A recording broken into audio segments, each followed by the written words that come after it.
Bonjour, donc je me présente, je suis François Dodard, je suis responsable des projets au sein de RS Components et je suis notamment en charge de la mise en place de solutions autour de la maintenance connectée. Et donc je dirais bienvenue à cette troisième session de la journée sur notre webinaire dédié à la maintenance connectée. Donc, bien sûr, si durant cette session, vous avez des questions, n'hésitez pas n'hésitez pas à nous en faire part. Je vais tâcher d'y répondre au mieux. Donc là, le but de cette session est vraiment de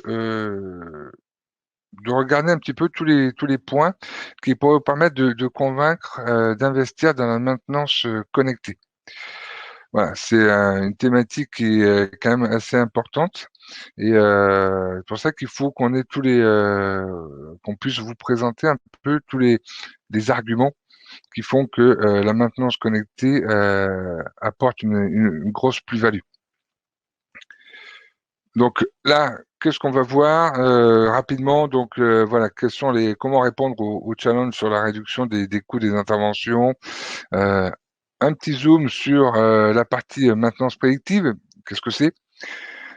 Et au final, on verra un petit peu tous les retours sur investissement qu'on peut générer avec toutes les solutions de maintenance connectée.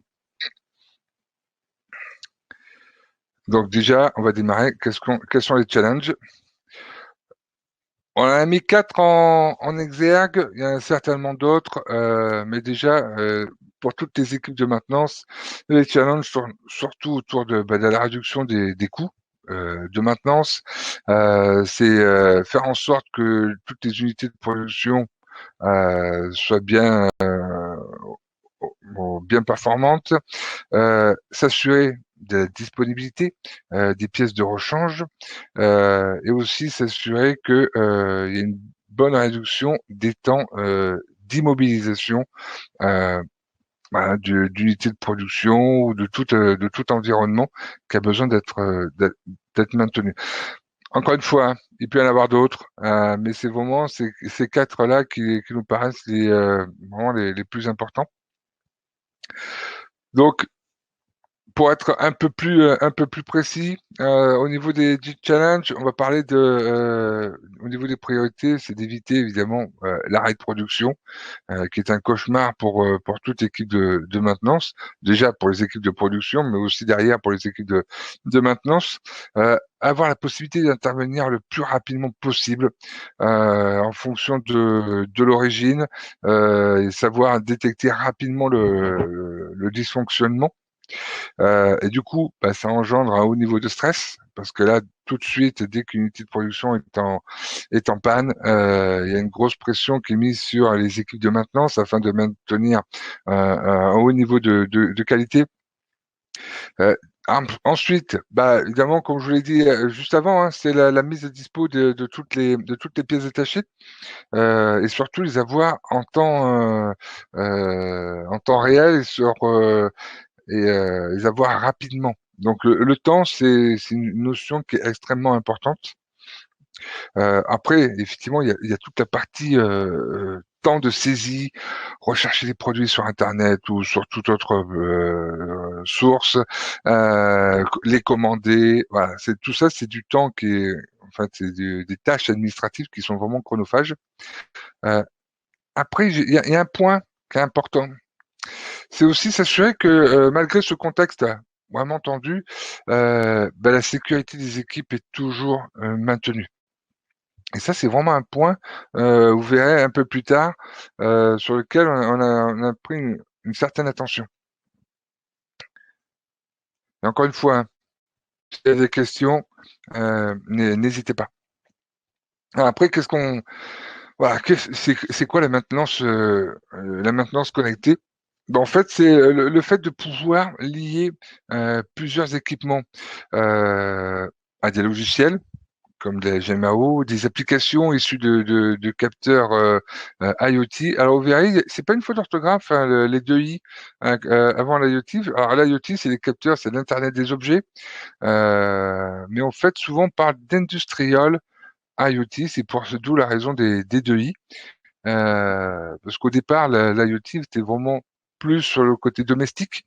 Et là, depuis, on va dire, 2, 3 ans, ça se démocratise de plus en plus sur le côté industriel.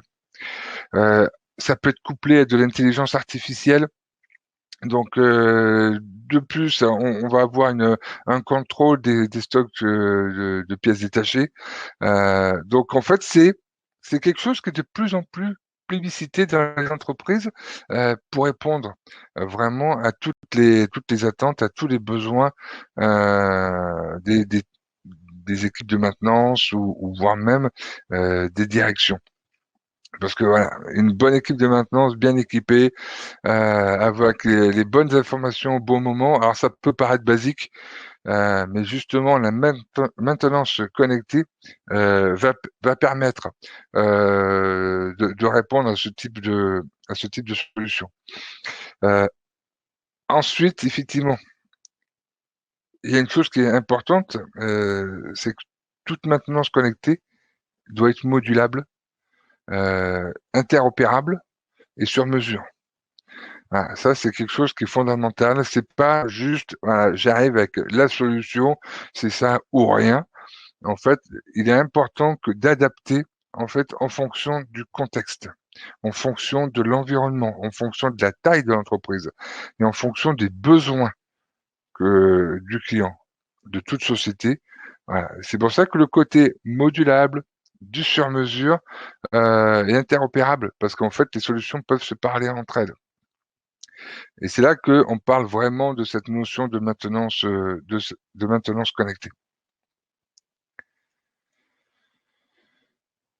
Alors, euh, je dirais que là, au niveau de la maintenance connectée, depuis une dizaine d'années, voilà, c'est un sujet en fait de travail, de réflexion, très neuf quand même pour les entreprises, et c'est surtout lié au développement et à l'essor des objets connectés, de l'Internet des objets, comme on dit, ou Internet of Things. Euh, Et c'est là que quand on met en place ces capteurs IoT avec une intelligence artificielle, en fait, on va avoir la possibilité d'être prévenu avant qu'une panne arrive. D'accord? Donc, on est vraiment là, on va être dans une logique de maintenance prédictive qui va s'ajouter à la maintenance curative et préventive. Derrière ça, il y a quelque chose qui se développe de plus en plus, c'est la visualisation de votre infrastructure en 3D, couplé avec les capteurs IoT. C'est cet ensemble-là qui va vous permettre d'avoir la visualisation de votre unité de production, d'un bâtiment euh, en 3D, et donc d'avoir le positionnement de tous vos capteurs IoT et de pouvoir voir immédiatement où se situe telle ou telle panne. C'est là qu'on va parler d'industrie 4.0. Alors pourquoi industrie 4.0?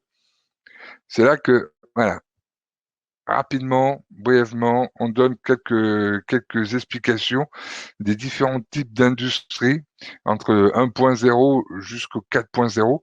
Et en fait, le 4.0, voilà, c'est la convergence des informations de tous les objets qui sont connectés, des machines qui sont autonomes, de la robotique, la notion de big data. Alors, je fais une aparté là-dessus. La donnée, c'est fondamental. J'en parlais ce matin à un autre webinaire dédié à la partie TCO, mais la donnée est fondamentale. Après, il faut faire attention à qu'est-ce qu'on veut avoir comme données. Et surtout quand on va parler de capteurs IoT, on a tendance souvent à dire j'envoie plein de données. Voilà, je peux avoir plein de données avec mon capteur. Derrière, c'est ouais, mais j'en fais quoi de ces données? Et surtout, il y a le côté ouais, mais elles appartiennent à qui? ces données. Elles appartiennent au fabricant du capteur, elles appartiennent au client qui utilise ce capteur, ou elles appartiennent à celui qui héberge le cloud où on va utiliser ces données. Voilà, c'est là qu'il faut faire très attention. Et je vous invite à participer à un autre webinaire dans les 2 prochains jours, dédié vraiment à la partie IoT et des pièges à éviter. Donc là, comme je vous dis, on est vraiment sur l'industrie 4.0. Et c'est pour ça qu'on a fait ce bref passage pour expliquer un petit peu la différence. Comment on intervient ou comment on implante ce type de solution. Et je dirais il y a une approche assez connue que le Lean Six Sigma. En fait, c'est une technique de gestion de projet, hein, comme il y en a d'autres. Mais avec cette approche-là, ce qui est bien, c'est que voilà, il y a la partie définition. On va mesurer, on va analyser, on va améliorer et on va contrôler. C'est ce qu'on appelle le DMEC.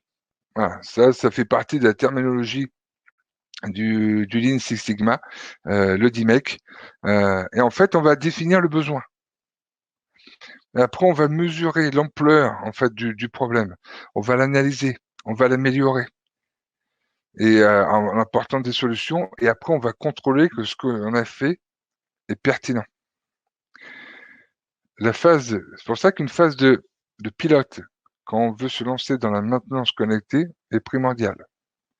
Voilà, c'est de bien analyser qu'est-ce qu'on veut faire. Vous allez voir, il y a plusieurs approches au niveau de la maintenance connectée. Après, c'est vraiment voir bon, qu'est-ce qui est le plus important, qu'est-ce qui va me permettre de générer le plus de réduction de coûts ou d'assurer de façon optimum la performance de mes équipements. Voilà. Tout ça, ça s'analyse. Et c'est pour ça que cette approche avec le DMEC est une très bonne aide à cette analyse.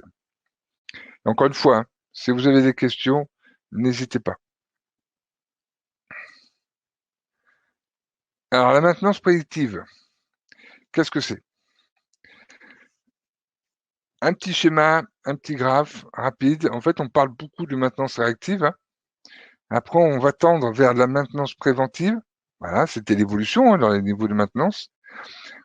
Et maintenant, on va parler de maintenance prédictive.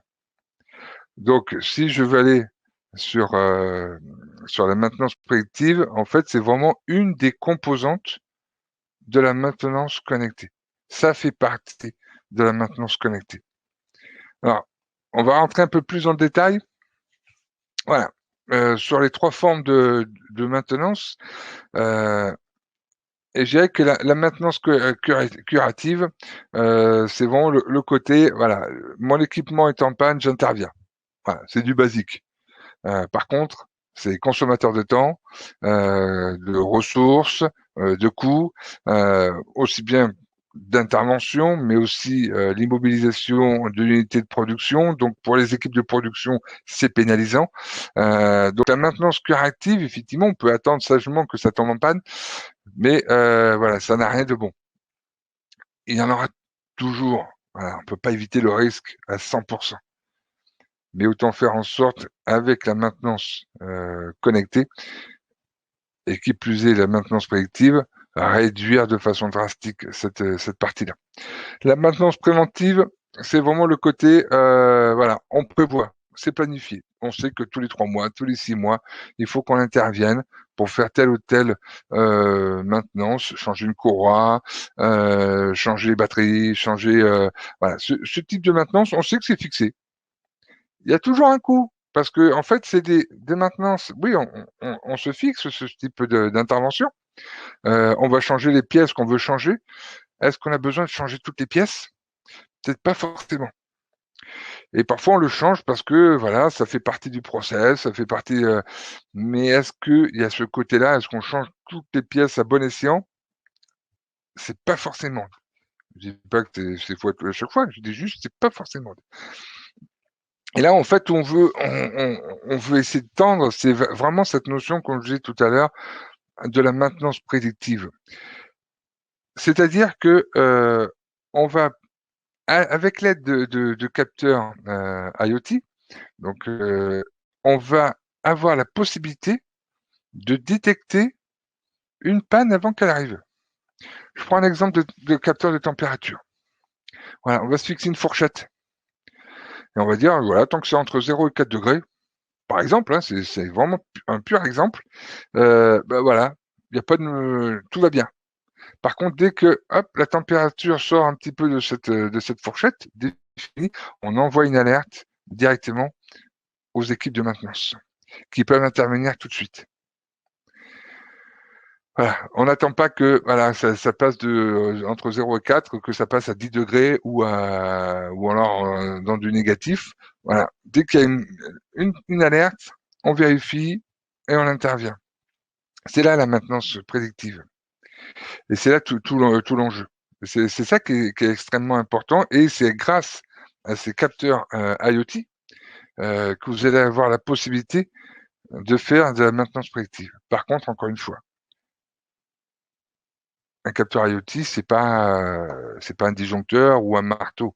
Je caricature volontairement. Capteur IoT, c'est pas que le produit. Il y a tout ce qui va avec. C'est comment j'envoie l'information. On va parler de protocole, on va parler d'application. C'est pour ça que voilà, il faut y aller vraiment par étapes sur la notion de capteur IoT. Ça vous apportera une grande aide. Le bénéfice est énorme. Par contre, il faut y aller par étapes.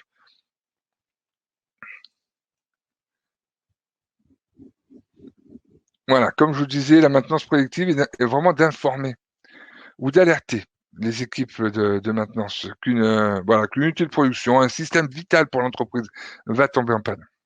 D'accord? Ça se base sur du paramétrage de la configuration au départ, quand on veut installer ces capteurs IoT.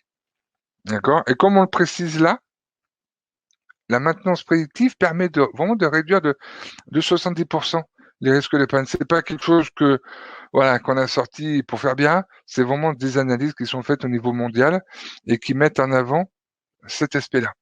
L'IoT, la maintenance prédictive, permet de réduire de 70% les risques de panne. Pour ça, ça sera jamais à 100%. Aujourd'hui, en tout cas, ça paraît complètement utopique. Mais déjà, ne serait-ce que 70%, ça serait un énorme gain. D'accord? Un schéma, voilà, très simple, si je puis dire. Et c'est juste pour vous alerter sur le côté des capteurs IoT. Parce qu'en fait, vous allez en avoir de toutes sortes, différents protocoles. Vous allez entendre parler de NOCN, de Wi-Fi, de Zigbee, de IO-Link, bref, différents types de capteurs. Voilà, certains vont nécessiter une passerelle. On appelle souvent, parfois aussi le terme anglais de la gateway. Voilà, vous allez entendre parler aussi de LoRa, de Sigfox. Et en fait, l'idée c'est quoi? C'est que en fait, j'ai mon équipement, j'ai ma machine, j'ai mon unité de production. Et en fait, grâce au capteur IoT, on va pouvoir envoyer soit un SMS, soit un mail depuis le capteur IoT ou envoyer une information directement dans une GMAO avec notre partenaire Mobility Work nous avons eu ce matin lors de la première session. On est en train de faire le lien entre les capteurs IoT et la GMAO, de telle manière à ce qu'on puisse recevoir les ordres de mission directement dans votre GMAO, ce qui vous permet d'intervenir et d'organiser votre équipe de maintenance. Les protocoles d'information, voilà, vous avez du Sigfox, LoRa, ça c'est vraiment les notions qu'on entend le plus souvent parler. Après, la question c'est, oui, mais est-ce que j'ai des antennes? Est-ce que je capte ces signaux dans mon outil de production? C'est pas forcément dit. Pour ça qu'il y a aussi la solution cellulaire. Voilà, on implante, oui, des petites cartes SIM dédiées à la data, hein, dédiées à ce type de produit dans les capteurs IoT. Voilà, il y a différentes approches. C'est pour ça que je vous dis, la partie capteur IoT, il faut y aller par étapes, il faut se renseigner, il faut faire des tests, des pilotes, de telle manière à ne pas hop, acheter en masse tout un pan de capteurs IoT et s'apercevoir qu'à ma main, c'était du LoRa et on capte pas de LoRa. C'est un exemple. D'accord? Après, il y a des capteurs. IO-Link, c'est filaire. Donc, il y a un côté un peu intrusif sur les automates. Voilà. Parfois, les équipes de maintenance sont un peu réticentes. Voilà. C'est pour ça qu'il faut vraiment bien analyser avec des partenaires que nous avons et qui seront présents lors des webinaires suivants, comme Aya Connect, comme Weboot, comme Vaveli. Voilà, ce sont des sociétés qui peuvent, des fabricants de capteurs, qui peuvent vous aider, vous renseigner sur toute cette partie-là. Un autre exemple de réseau, là, c'est avec notre partenaire Aya Connect, où là, voilà, vous pouvez avoir des équipements au niveau des capteurs IoT, au niveau d'un bâtiment, au niveau même sur des éoliennes perdues au milieu d'un champ. En général, c'est là qu'ils sont d'ailleurs, mine de rien. Ça peut être dans des usines, dans des fermes. Voilà, il y a les possibilités au niveau des capteurs IoT est extrêmement large. Je vous parlais tout à l'heure du capteur à température, mais ça peut être des capteurs de vibration, de pression, des capteurs de courant, des capteurs acoustiques. Voilà, il en existe une multitude. Et en fonction des différents langages ou protocoles qui sont utilisés, vous voyez, on a même aujourd'hui à disposition une gateway au nom DRS pour répondre à ce type ou une partie de ce type de produit. D'accord? Donc voilà, l'IoT, ça touche voilà, tous les environnements. Pour ça que il y a c'est vraiment en lien avec la maintenance prédictive parce que voilà, c'est grâce au capteur IoT qu'on va pouvoir être informé de ce qui se passe.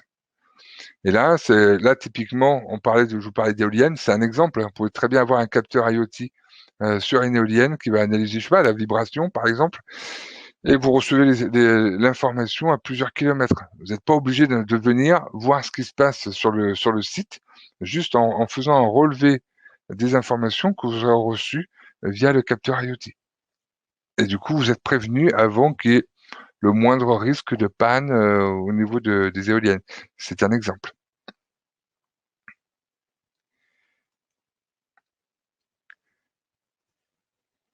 Les avantages de la maintenance prédictive, voilà, c'est vraiment avoir une vision complète, centralisée, précise en temps réel de l'état de fonctionnement de tous vos organes de production de votre entreprise.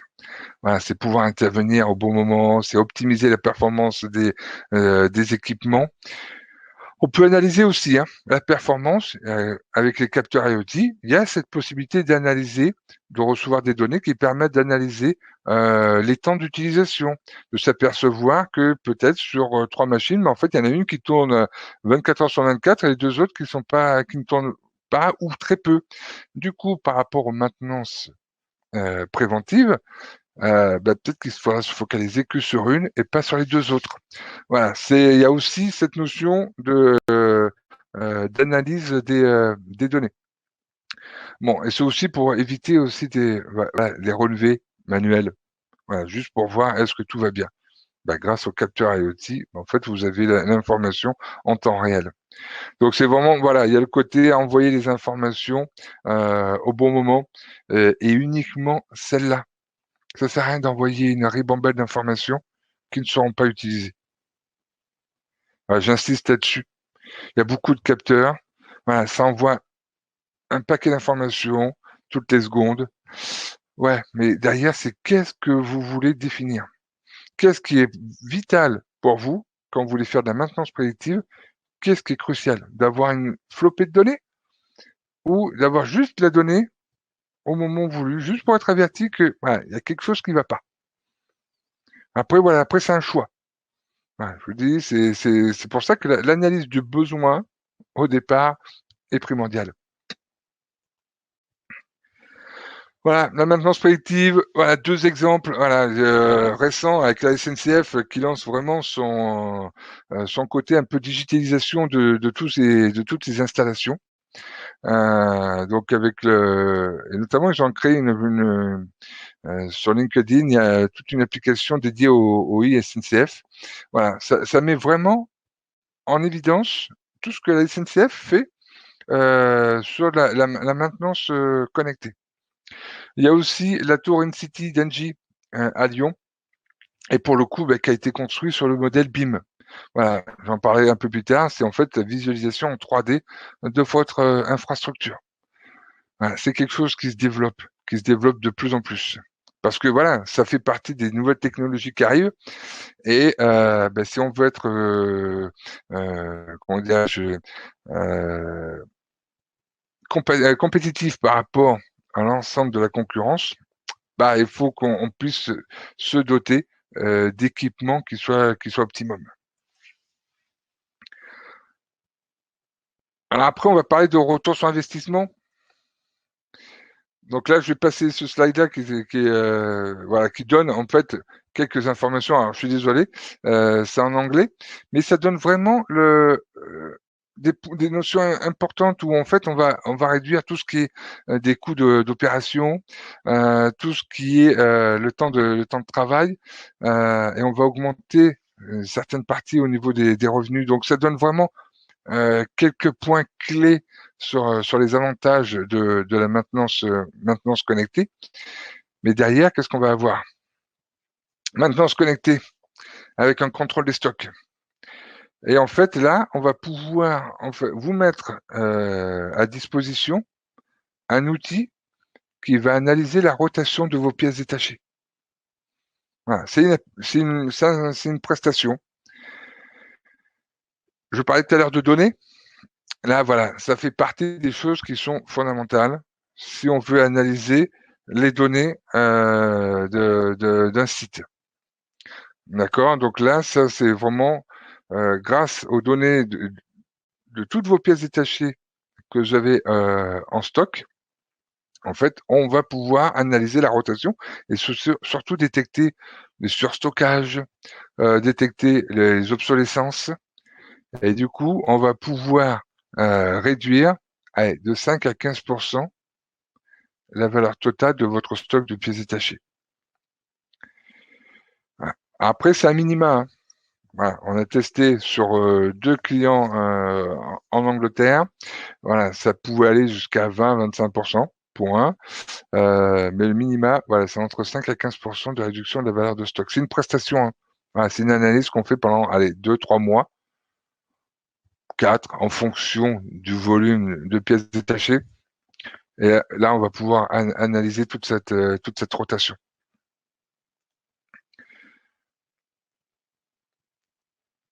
Comme je vous le disais, qu'est-ce que ça apporte l'IoT? En fait, bien évidemment, ça supporte la maintenance connectée, ça réduit la consommation en énergie, ça permet de faire cette réduction et ça améliore la productivité.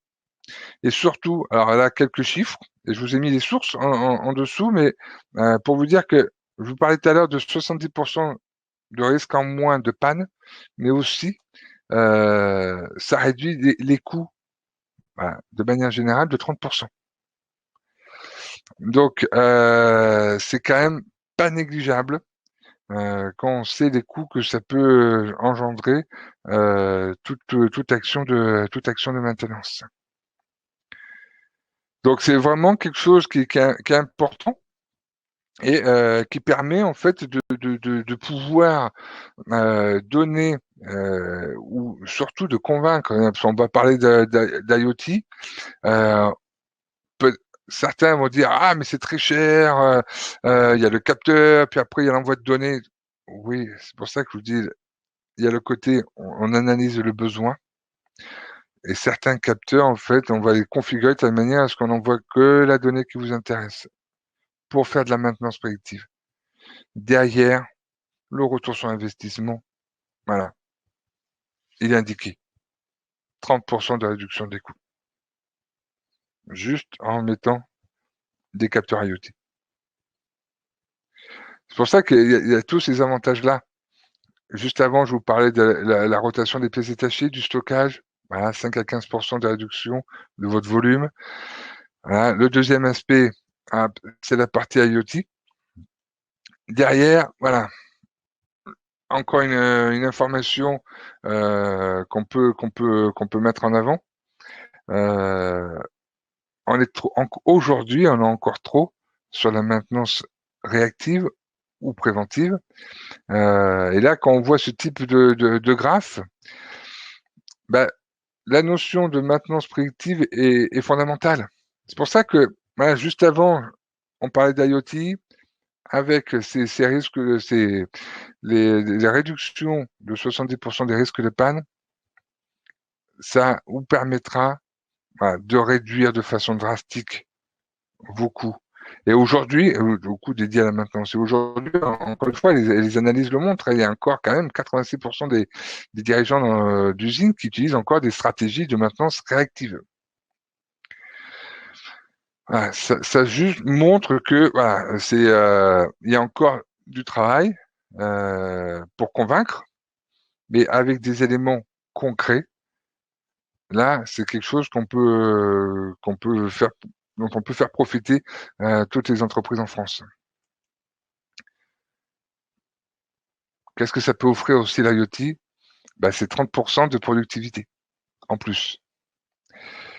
C'est pas négligeable, voilà, parce qu'encore une fois, c'est en fonction du type de capteur que vous allez utiliser. Ouais, et le choix est extrêmement large. Voilà. Mais après, voilà, on fait des tests, on fait un pilote. Voilà, souvent, les Anglais ils appellent ça le proof of concept. Voilà, c'est vraiment le pilote. Voilà, on teste sur un équipement, le résultat est pertinent et on le déploie sur les autres. Et là, on améliore sa productivité, on réduit les coûts au niveau de la maintenance. Là, vous avez un exemple. Voilà, ça c'est grâce à un fabricant que nous avons dans notre offre, à Wayne Muller, qui nous ont donné cet exemple, voilà, d'un coût de maintenance. Donc pour le coup, c'est ben, qu'est-ce que ça apporte en fait d'avoir inclus de la maintenance prédictive sur ce type d'équipement. Quand on voit le coût d'achat voilà, d'une tour, donc aux alentours de 300 000 euros, pas négligeable. Bah derrière, en fait, vous avez un potentiel d'économie de 24 000 euros par an. Voilà, juste en mettant, voilà, de la maintenance prédictive. Donc voilà, alors, c'est chez Daimler, hein, donc qui a eu cette analyse. Mais voilà, c'est quelque chose que c'est un cas, voilà, précis, clair, qui démontre en fait de l'importance de mettre en place de la maintenance prédictive.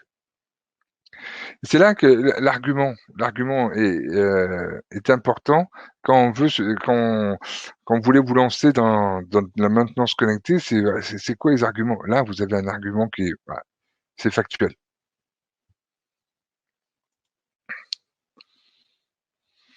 Je vous parlais tout à l'heure de modélisation, de la tour NG NCT à Lyon. Ben, en fait, c'est tout simplement la visualisation de votre infrastructure en 3D. Derrière, on va pouvoir combiner cette visualisation de votre infrastructure avec de l'IoT. Alors, là, à l'écran, ce que vous voyez, c'est une vue de la modélisation du magasin RS à Beauvais. Alors voilà, c'est juste une copie d'écran. Vous pouvez voir une partie du convoyeur, hein, qui est vraiment le cœur de notre magasin.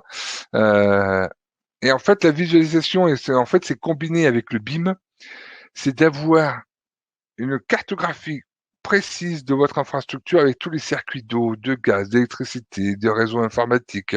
Et vous pouvez jusqu'à aller au détail en voyant, en fait, en focalisant sur une pièce, sur un équipement, et en vous disant, ben voilà, cette pièce, dans cette pièce, voilà, telle prise, c'est tel fabricant, tel luminaire, c'est tel fabricant, et vous avez tout le détail technique.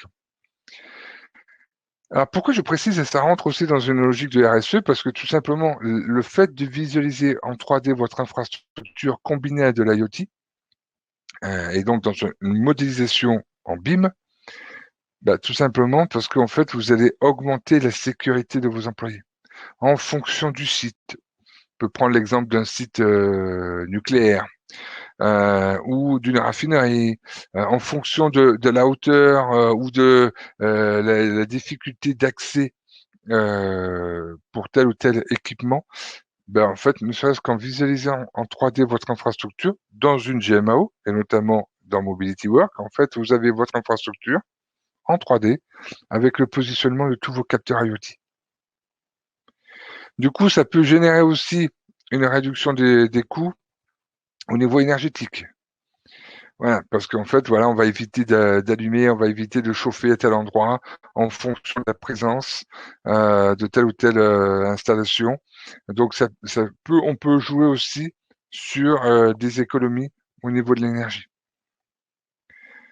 Et c'est là que, en fait, la tour NCT à Lyon est vraiment un bel exemple, parce que, en fait, un des arguments premiers, c'est cette réduction des coûts au niveau énergétique, plus le côté sécurité des employés, voilà, et notamment des techniciens ou des agents de maintenance. Alors, le retour sur investissement aussi, ça passe, je vous en ai parlé tout à l'heure. Euh, Alors, j'ai une question. Est-ce que la visualisation BIM est rentable sur de l'ancien? Alors, le BIM, c'est une norme qui vient d'Angleterre.